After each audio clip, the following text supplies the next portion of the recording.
Olá! Hoje a gente vai mergulhar numa ideia muito poderosa que busca dar um novo significado para aqueles sentimentos de fracasso, de se sentir meio perdido, sabe? Ou até de achar que o nosso tempo já passou. A proposta aqui é uma verdadeira virada de chave na nossa forma de enxergar valor e propósito. E a mensagem principal já chega assim, de cara, bem direta. Essa frase é a base de tudo que a gente vai explorar. É uma afirmação de esperança, de valor, que desafia qualquer pensamento negativo que possa surgir sobre a própria jornada. Bom, vamos começar pela primeira parte. O foco aqui é aquele conflito que muitas vezes acontece dentro da gente, entre uma autoimagem negativa e a ideia de que existe um propósito maior para tudo. Vamos ver como a identidade pode ser totalmente redefinida. Olha que interessante o contraste que é colocado aqui. De um lado, existe uma narrativa que rotula a pessoa como um fruto perdido, algo que já passou do ponto, que não serve mais. Do outro, uma perspectiva divina que enxerga o potencial, que chama de semente escolhida.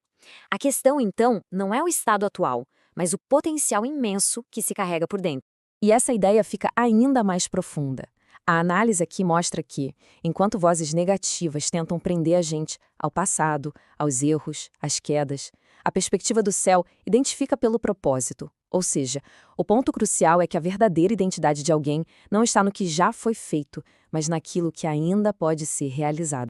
Vamos avançar um pouco e ver como esse raciocínio se desenvolve.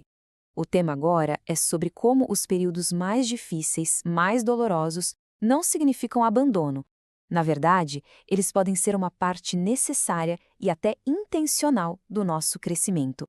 E isso nos leva a uma pergunta que, olha, provavelmente todo mundo já se fez em algum momento difícil da vida. Por que algumas portas se fecham? Por que certos sonhos parecem morrer na praia? Essa tensão é o ponto de partida para introduzir um conceito fundamental sobre o sofrimento. E aqui vem a resposta, que é muito poderosa. A dor, os tais cortes, ganham um significado completamente novo. Não se trata de um ato de destruição, mas de preparação. A poda, por mais que doa, tem um objetivo final: gerar uma colheita ainda maior, mais forte. A dor como um instrumento de crescimento. O material também fala sobre aquela sensação de silêncio, de distância. E explica que esse silêncio não é ausência. É, na verdade, um sinal de que um trabalho profundo, invisível, está acontecendo lá nas raízes. É o fortalecimento da base, que é essencial para que os frutos não só apareçam, mas que eles permaneçam firmes. A conclusão dessa parte é um grande alívio, um encorajamento. Essa mensagem combate aquela ansiedade da comparação, sabe? Aquele medo de estar ficando para trás. Ela basicamente afirma que cada jornada tem o seu próprio ritmo.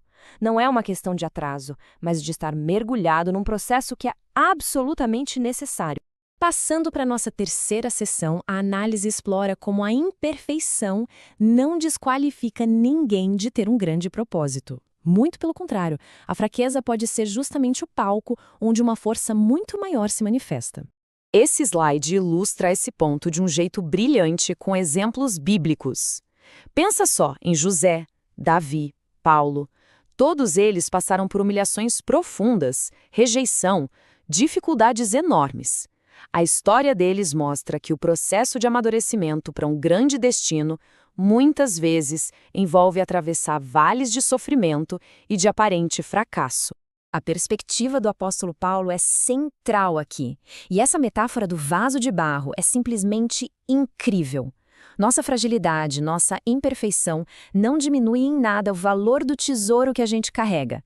Na verdade, a fraqueza do vaso serve justamente para destacar que o poder extraordinário vem de Deus e não da nossa própria capacidade. Então, o ponto crucial é este: nossos limites não são um beco sem saída, mas sim um ponto de partida. É exatamente na nossa fraqueza, quando os nossos recursos se esgotam, que o poder divino encontra o espaço perfeito para se manifestar de uma forma que ninguém pode negar.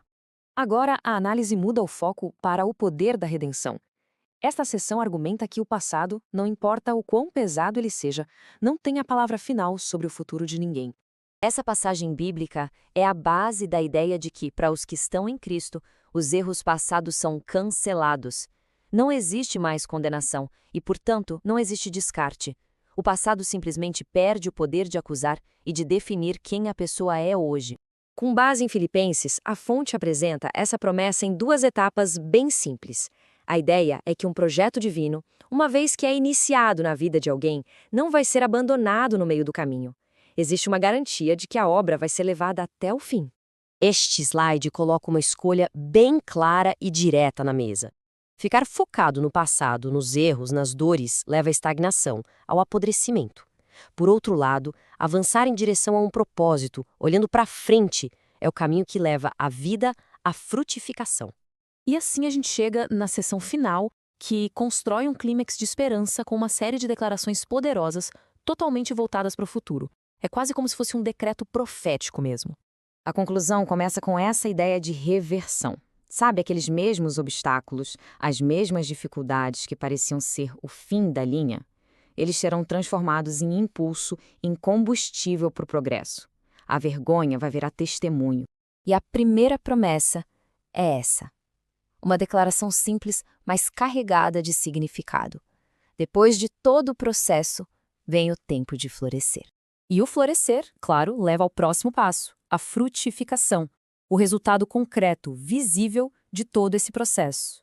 E, por fim, a colheita será algo que vai além de qualquer expectativa, um resultado que vai surpreender a todo mundo. Para ancorar todas essas declarações, a fonte conclui com este versículo de Gálatas. Ele serve como um encorajamento final à perseverança, garantindo que a colheita vai chegar no tempo certo para quem não desiste no meio do caminho. E a gente termina com essa pergunta, que é provocativa e, ao mesmo tempo, cheia de esperança. Ela convida a uma reflexão, tirando o foco do que foi perdido e direcionando totalmente para o que está sendo preparado lá na frente. Uma pergunta que deixa um eco de propósito e de potencial futuro.